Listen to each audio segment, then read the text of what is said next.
그것이 끝났다고 말하는 사람들의 말을 듣지 말아라. 하나님은 아직도 너에게서 시선을 떼지 않았다. 세상에서 답을 찾지 말아라. 사람들을 의지하지 말아라. 너의 모든 문제는 하나님만이 해결할 수가 있다. 기도를 쉬지 마라. 찬양을 멈추지 마라. 하나님이 너를 주목하고 있다. 예배에 집중하라. 말씀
네, 광고 말씀 잠깐 드리겠습니다. 우리 제설 작업에 수고해 주신 많은 집사님들 그리고 장로님들 그리고 모든 분들께 진심으로 감사드립니다. 많은 분들이 월요일 날 오셔서 우리 교회 주차장 이렇게 열심히 이렇게 닦아주시고 이렇게 예배를 드릴 수 있도록 이렇게 헌신하여 주셔서 우리가 오늘 이렇게 예배를 드릴 수 있게 되었습니다. 수고해 주신 분들 너무나도 감사드리고요.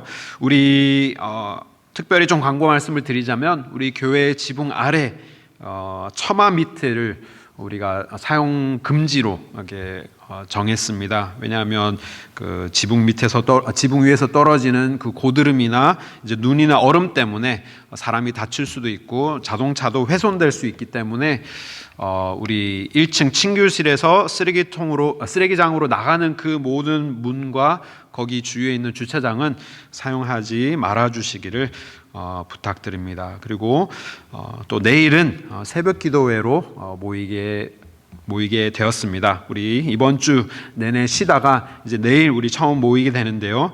우리 특별히 조심하여 주시고 또 이번 주말에 또 눈이 조금 더 온다고 예보가 되어 있는데요. 양이 많지 않아서 제 생각에는 예배 드리는 데는 큰 지장이 없지 않을까 생각이 됩니다. 그래서 구역장님들을 통해서 광고가 나기 전까지는 우리가 함께 모여서 예배를 드리는 것으로 아시고 함께 기도하여 주시기를 부탁드립니다. 그리고 상황이 된다면 우리 재직삼이나 우리 계속해서 진행을 하도록 하겠습니다.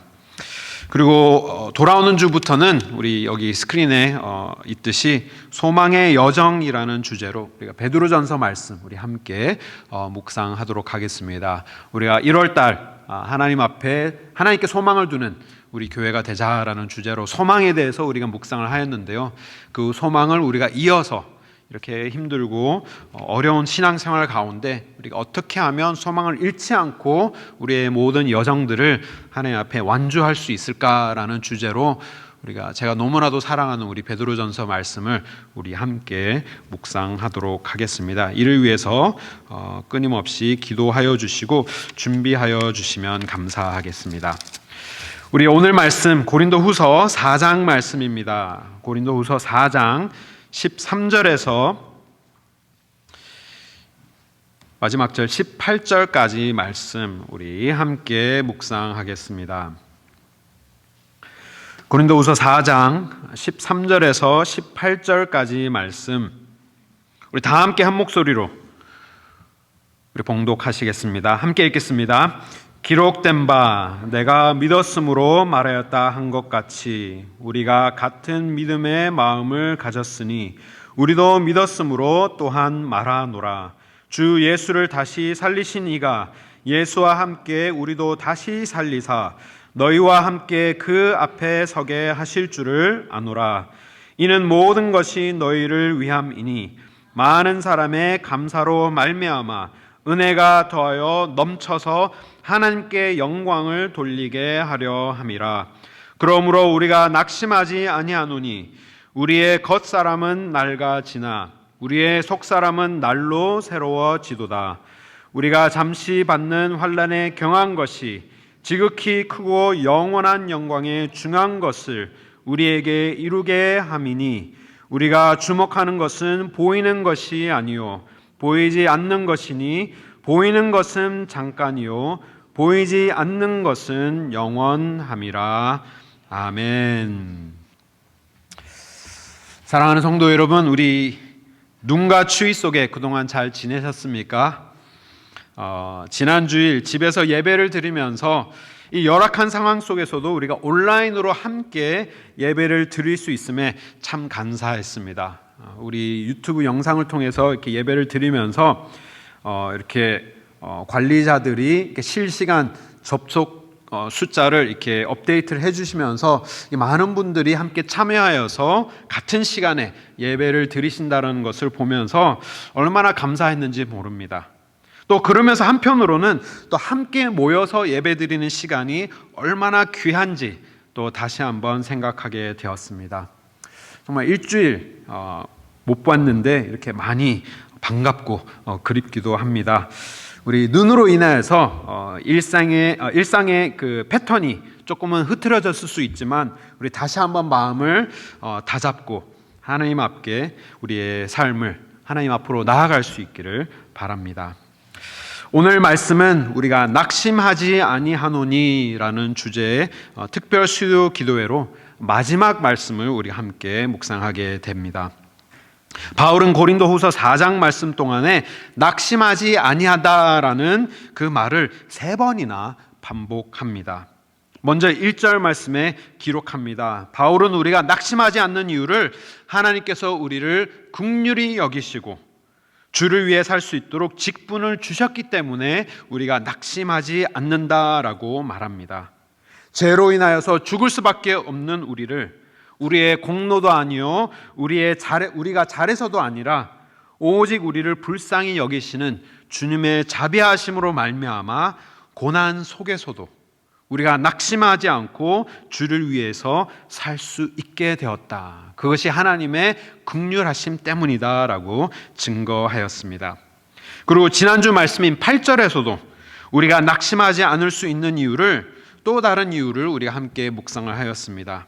우리는 다 질그릇 같아서 연약하게 지어졌지만 그 안에 놀라운 복음의 보배를 담아주셨기 때문에 우리가 고난 속에서도 우리가 질그릇이기 때문에 우리가 천하거나 아니면 우리가 약한 존재가 아니라 그 안에 있는 우리가 담고 있는 보배로 인하여서 우리는 값지고 깨지지 않는 삶으로 하나님께서 주시는 그 생명으로 말미암아 사방으로 우리가 우겨쌈을 당하여도 낙심하지 않을 수 있다라고 우리가 함께 말씀을 통해 묵상을 하였습니다.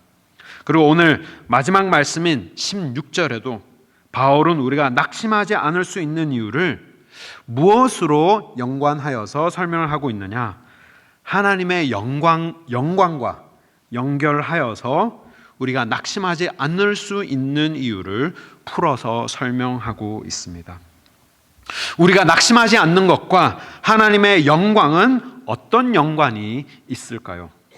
오늘 말씀을 통해 모든 상황 속에서도 우리가 낙심하지 않고 주님만을 따르는 우리 모든 가든교회 성도님 되시기를 소망합니다. 우리가 그렇다면 낙심하지 않을 수 있는 이유, 하나님의 영광과 어떻게 우리가 이해를 하여서 우리가 낙심하지 않을 수 있게 되느냐? 첫 번째로 우리에게 주시는 말씀은 우리에게 확실한 믿음을 주심으로 하나님께 영광을 돌릴 수 있게 하셨다라고 바울은 설명을 하고 있습니다. 작년에 소천하신 존 맥아더 목사님께서 이런 말씀을 하셨습니다. The heart can only go as high in worship as it can go deep in theology.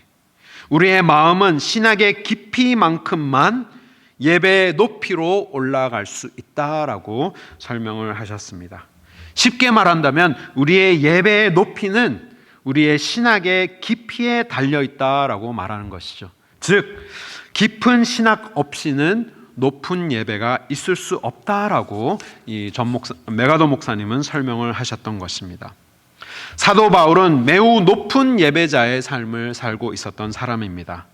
그는 생명을 다하여서 목숨까지 다하여서 예수 그리스도의 이름을 전하는 삶을 살았고 또 신라와 함께 감옥에 갇혔지만 그가 그 속에서 낙심하는 자가 아니라 높은 예배자의 삶을 그 감옥에서도 살았죠.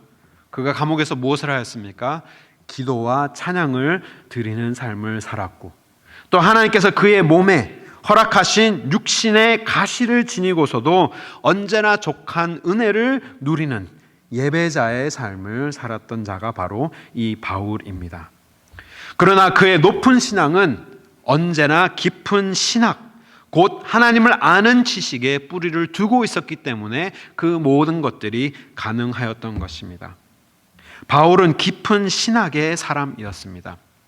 오늘 본문 말씀을 보시면 11절 말씀에 바울이 지난주 말씀이죠. 11절 말씀에 예수의 죽음과 예수 그리스도의 부활의 생명을 우리가 몸에 동시에 지니고 살고 있다라는 것을 설명을 하면서 13절 말씀에 어떤 말씀을 인용을 합니다. 어떤 말씀을 인용하느냐? 시편 116편 말씀을 인용하여서 설명을 하고 있습니다. 13절에 뭐라고 말합니까? 기록된 바 내가 믿었으므로 말하였다 한 것 같이 우리가 같은 믿음의 마음을 가졌으니 우리도 믿었으므로 또한 말하노라. 이 기록된 바 구약의 말씀을 바울이 인용하고 있는데요. 그 말씀을 잠깐 살펴보신다면 시편 116편 10절 이렇게 설명을 하고 있습니다. 우리 문맥을 조금 살펴보면 116편이 이렇게 기록하고 있습니다. 사망의 줄이 나를 두르고 수울의 고통이 내게 이름으로 내가 환난과 슬픔을 만났을 때 주께서 내 영혼을 사망에서 내 눈을 눈물에서 내 발을 넘어짐에서 건지셨나이다. 내가 생명이 있는 땅에서 여호와 앞에 행하리로다. 내가 크게 고통을 당하였다고 말할 때에도 무엇을 하였다고 합니까? 나는 믿었도다. 이 마지막 부분, 제가 밑줄 쳐드린 그 부분을 바울은 지금 이 본문 말씀에 고린도후서 4장 13절 말씀에 인용을 하고 있는 것이죠. 기록된 바 내가 믿었으므로 말하였다 한 것 같이. 근데 이 상황이 시편 116편이 쓰여진 그 상황이 많은 신학자들은 이 시편을 다윗이 썼다라고 주장을 하고 있습니다. 이 다윗이 극심한 고통과 환난 가운데 이 말을 하였던 것이죠. 사망의 줄을 나를 두르고 있다.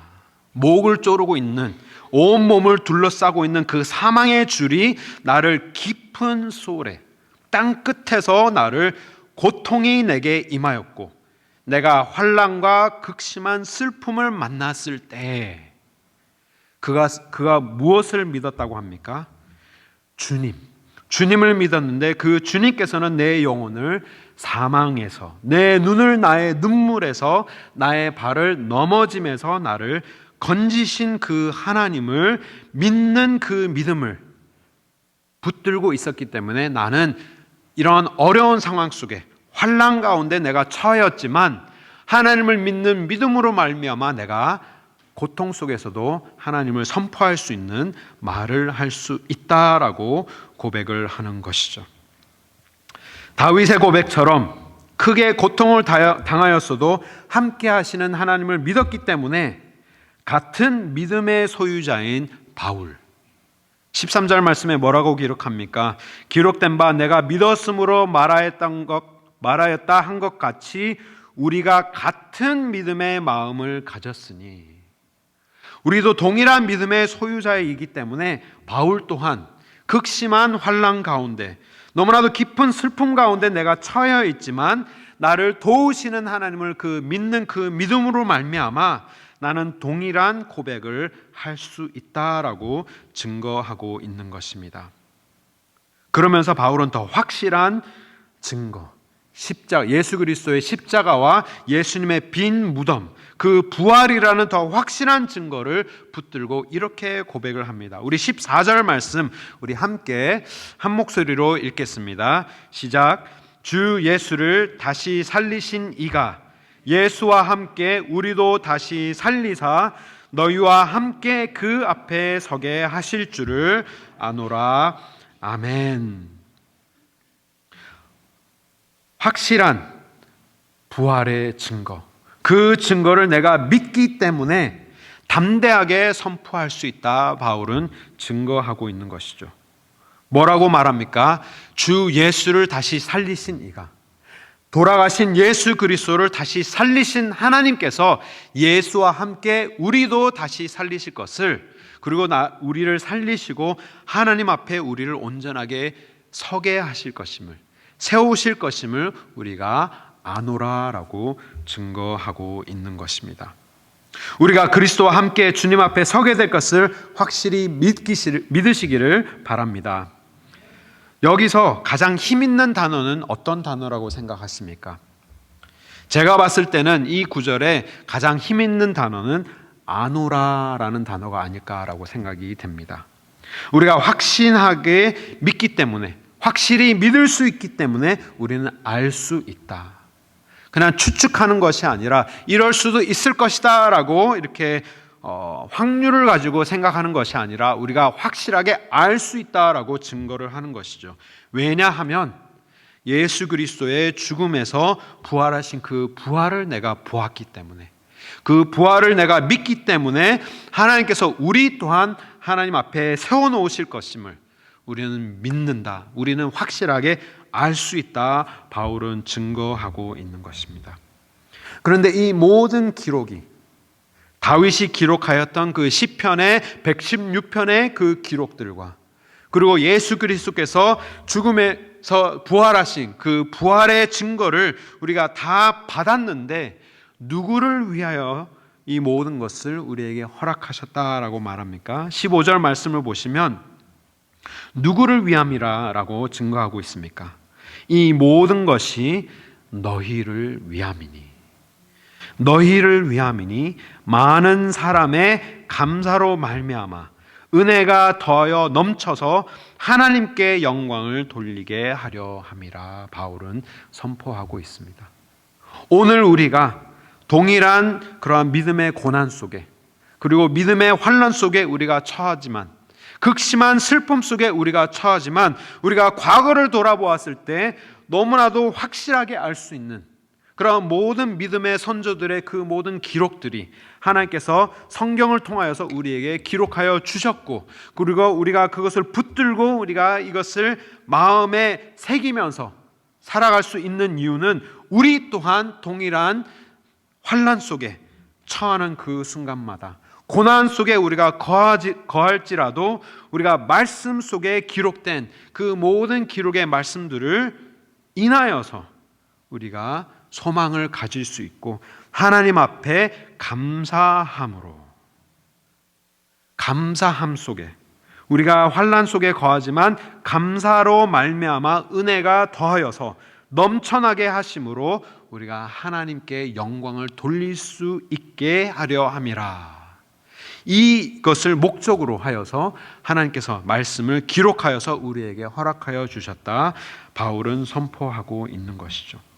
이 모든 기록들이, 시편의 말씀과 그리고 예수 그리스도의 부활의 모든 기록들이, 그리고 지금은 우리가 바울의 기록마저도 우리의 과거의 말씀으로 볼 수 있듯이 하나님께서 이 모든 것을 기록하여서 우리에게 주신 이유는 우리가 낙심될 때, 우리가 고난 속에 넘어지려 할 때, 우리가 마음을 잃는 그 극심한 슬픔 속에 우리가 처하더라도 말씀을 붙들고 확실한 믿음을 갖고 그 상황 속에서도 우리를 붙들어 주시는 하나님을 믿는 믿음으로 말미암아 감사가 넘치며 은혜가 더하고 하나님께 영광을 돌릴 수 있게 되는 하나님의 사람으로 우리를 만들어 주신다, 바울은 선포하고 있습니다. 이 말씀이 우리에게 믿음으로 우리의 것이 될 수 있기를 주님의 이름으로 축원합니다. 이 믿음이 있음으로 말미암아 하나님께 영광을 돌릴 수 있게 되는 것이죠. 그뿐 아니라 환난 속에서도, 이 멈추지 않는 눈물 가운데서도 우리를 구원하시는 하나님으로 말미암아 우리가 영광을 돌릴 수 있는 것뿐 아니라, 두 번째, 어떻게 하면 우리가 이 어려움 속에서도 환난 속에서도 낙심하지 않을 수 있는가?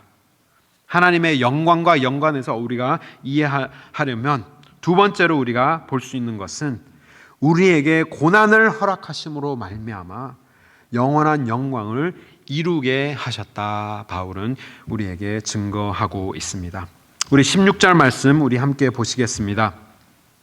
그러므로 우리가 낙심하지 아니하노니 우리의 겉사람은 낡아지나 우리의 속사람은 날로 새로워지도다.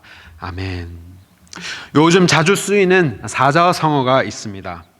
겉바속촉. 들어보셨는지 모르겠습니다. 겉은 바싹하고 속은 촉촉하다라는 뜻으로 맛있는 음식을 설명할 때 사용되는 표현입니다. 너무나도 다른 이 두 가지의 식감이 함께 조화를 이루어서 맛있는 음식이 된다라는 그런 표현인 것이죠. 또 이 같은 표현을 사람을 설명할 때도 사용을 한다고 합니다. 겉은 딱 봤을 때는 건조하고 딱딱한 사람과 같아 보이지만 사실상 속은 촉촉한 사람이다. 속은 여린 사람이다라고 사람을 보고도 이렇게 설명을 하는데도 사용이 된다고 하는데요. 신앙도 마찬가지인 것 같습니다. 우리의 겉모습은, 우리의 겉사람은 낡아지지만 우리의 겉사람은 시간이 지나면 지날수록 우리는 어떻게 보면 더 딱딱해지고 더 낡아지는 것과 같지만 하나님을 믿는 사람은 속은 날로 새로워지는 하나님의 은혜가 있는 것이죠. 바울은 이 모든 것을 어떻게 표현하였습니까? 질그릇과 같은 우리의 육신과 같이 그 안에 담긴 보아의 영광을 함께 하나의 패키지로 겉과 속이 정말 분리되어서 따로따로 노는 것이 아니라 하나의 아름다운 조화를 이루어서 하나님의 사람이 된다라고 설명을 한 것이죠. 겉사람은 날로 낡아질 수밖에 없습니다. 시간이 지날수록, 나이가 들수록 우리의 몸이 쇠하여짐을 우리는 실감하게 됩니다. 예전에는 신경 쓰지 않았던 그러한 건강에 이제는 우리가 신경을 써야 되고, 이제는 우리의 몸을 관리해야 되고, 먹는 것도 우리가 신경 써야 되며, 운동도 우리가 이제는 조절해서 해야 되는 것인데, 심지어는 우리가 이제는 안 먹던 약도 많이 먹게 되어야 되는 것입니다. 이 모든 것들이 겉사람이 낡아지는 것은 우리가 막을 수는 없습니다. 하지만 이것은 단지 이 육체적인 쇠함만을 설명하는 것이 아닙니다. 이 모든 믿음의 여정 가운데 우리의 삶에 일어나는 그 모든 고난을 통틀어서 함께 포함하여서 설명하고 있는 것이죠.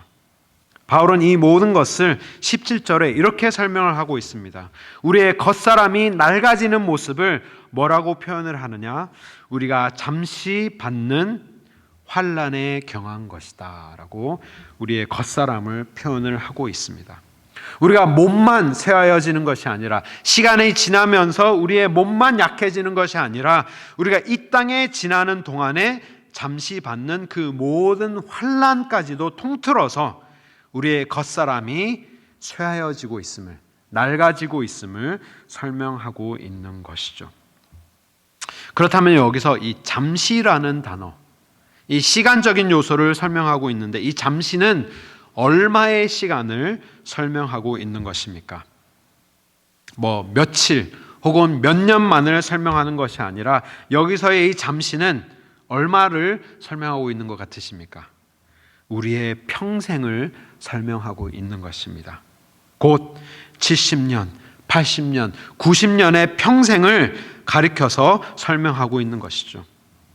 우리의 고난이 짧아서 잠깐이라고, 잠시라고 설명한 것이 아니고, 또 우리의 인생에 우리가 겪고 있는 이 모든 고난이 별것이 아니기 때문에 경한 것이다, 가벼운 것이다 라고 설명한 것이 아니라, 지극히 크고 영원한 영광에 중한 것에 비교하였을 때 우리의 삶에서 겪고 있는 이 모든 고난이 잠깐같이 느껴지고, 그리고 또 그 모든 무게들이 굉장히, 우리의 고난의 무게가 무겁지만 영원하신 하나님의 영광에 중한 것에 비하였을 때는 그 모든 것들이 굉장히 가벼워지는 것이다 라고 바울은 비교하여서, 대조하여서 우리에게 설명하고 있는 것입니다.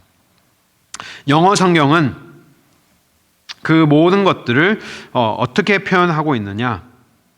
For this light momentary affliction is preparing for us. 이 모든 것들이 우리를 준비하여 주고 있다라고 설명을 하고 있는 것이죠. 잠깐 우리가 이 땅에서 겪는 이 모든 고난이 영원한 하나님의 중한 그 영광을 위하여서 준비되는 과정으로, 꼭 필요한 것으로 우리에게 설명하여 주고 있는 것입니다. 원어는 어떤 의미를 내포하고 있느냐? produce, cause, bring about, 즉 만들어내고 있는 것과, 그리고 일으키는 것, 그리고 끄집어내는 그 뜻을 함께 내포하여서 이 모든 것들, 우리의 삶에서 잠깐 겪는 이 경한 것들과 우리의 몸이 쇠하여지고 있는, 낡아지는 이 어려운 우리의 고난들과 영원하신 하나님의 영광을 연결해 주는 이 동사가 바로 우리를 준비시키는, 이루게 하려 함이니, 이 단어를 사용하여서 이 두 가지를 연결하여서 설명하여 주고 있는 것입니다. 즉 오늘 우리가 겪고 있는 이 환난이 영원한 영광을 만들어내는 것이다, 이루어내는 것이다 라고 설명을 하고 있는 것입니다. 십자가의 고난에 동참하는 자는 부활의 영광에도 우리가 동참하게 되는 것뿐 아니라, 그리고 이 땅에서 주를 위하여서 감당하는 그 고난만큼 하나님의 영광까지도 더 밝게 그리고 더 달게 느껴질 것이다, 바울은 우리에게 증거하고 있는 것이죠. 그런 의미에서 이 영원한 영광의 중요한 것을 이루는데 꼭 필요한 것이 무엇이라 설명하고 있습니까? 우리가 이 땅에서 겪는 이 모든 환난, 우리가 이 땅에서 지나는 그 모든 고난이 우리에게 꼭 있어서 이것을 통하여서 하나님의 영원한 중한 영광을 이루게 하는 것이다 라고 바울은 설명하고 있는 것입니다. 쓴맛이 없이는 우리가 단맛을 알 수 없고, 그리고 슬픔이 없이는 온전한 하나님께서 주시는 기쁨을 누릴 수 없는 것처럼 이 땅에서 낙심하지 않고 주를 위하여서 고난을 끝까지 참으면서 감당할 수 있을 때 주님께서 주시는 영광과 위로는 더욱더 값지게 되는 것입니다.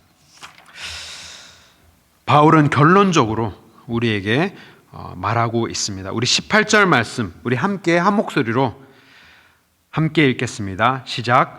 우리가 주목하는 것은 보이는 것이 아니요 보이지 않는 것이니 보이는 것은 잠깐이요 보이지 않는 것은 영원함이라.